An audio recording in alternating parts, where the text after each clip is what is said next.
Welcome back to the New More Podcast, where football talks get real. On every match preview, hot take, and reaction. You know, it's our banter passion, mixing it with analysis from the local pitches to the global stages.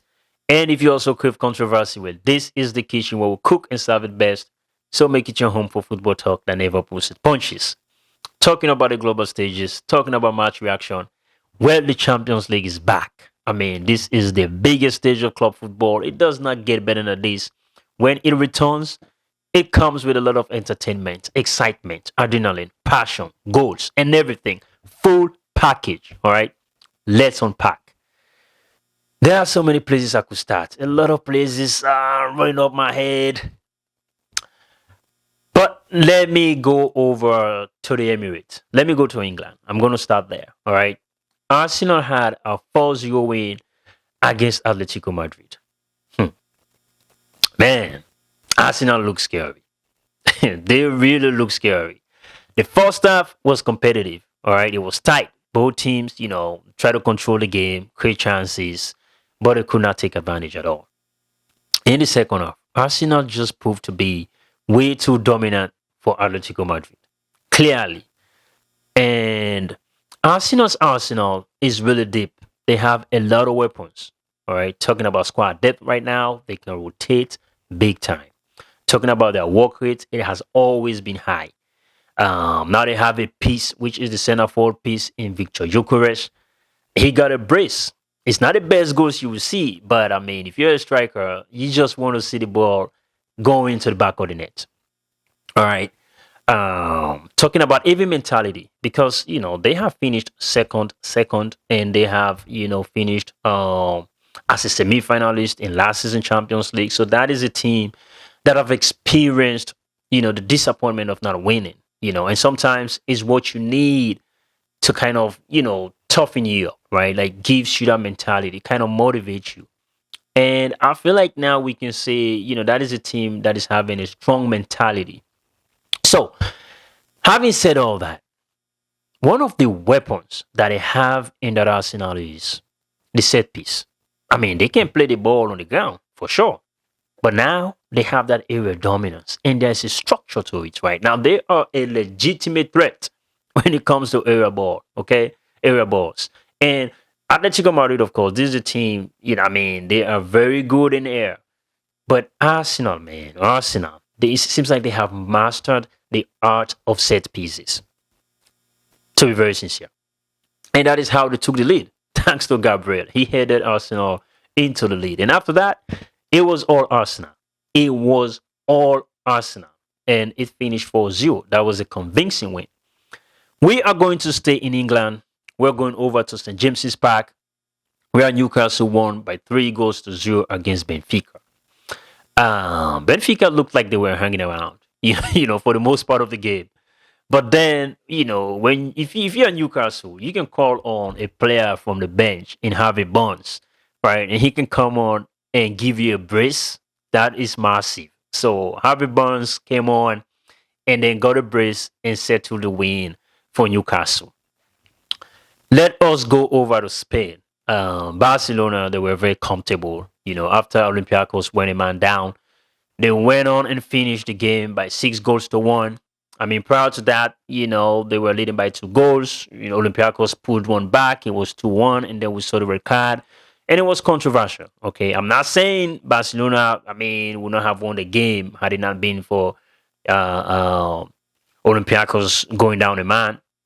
That's not what I'm saying. Okay, but after the red card, they looked super comfortable, and it finished 6-1.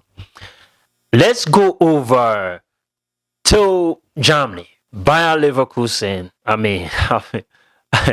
feel bad for Bayer Leverkusen. Okay, one of the teams you don't want to play is Paris Saint-Germain. All right, you don't want to play PSG.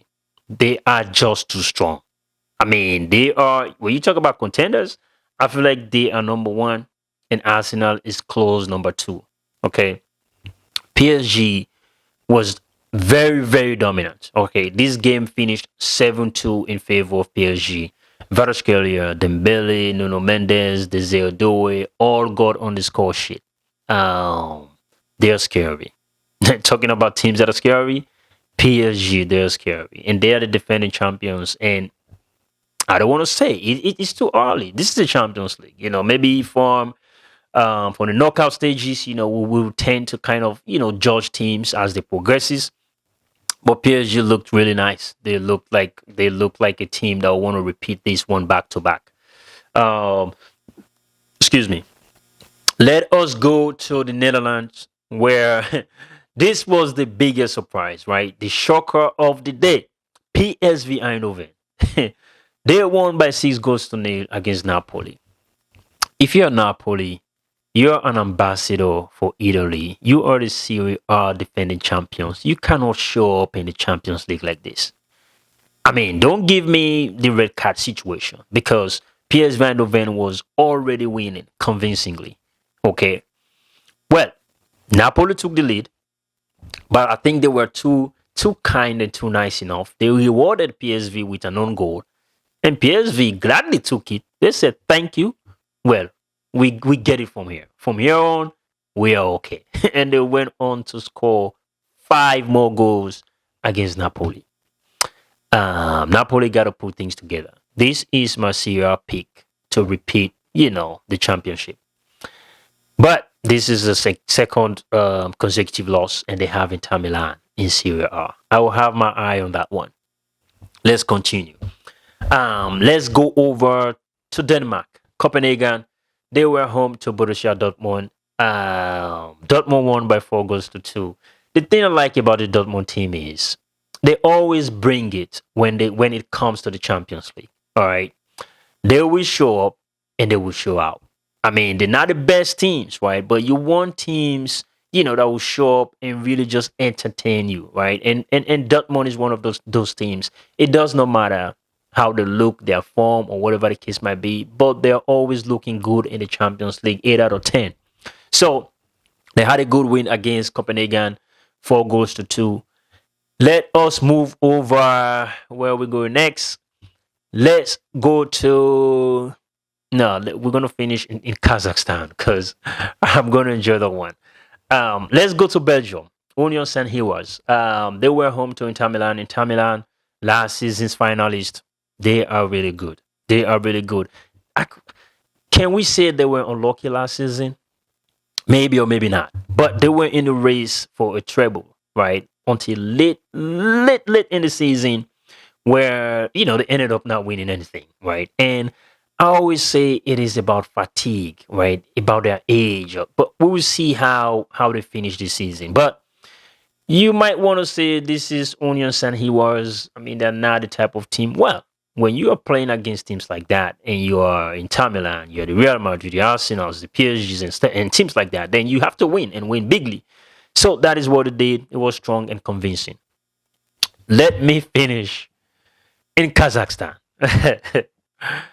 Kairat Almaty, they were home to Paphos. Okay, now the thing with these two teams, and the reason why it's putting all the smiles on my face, is because they are two inexperienced teams. Okay, they are newbies. Okay,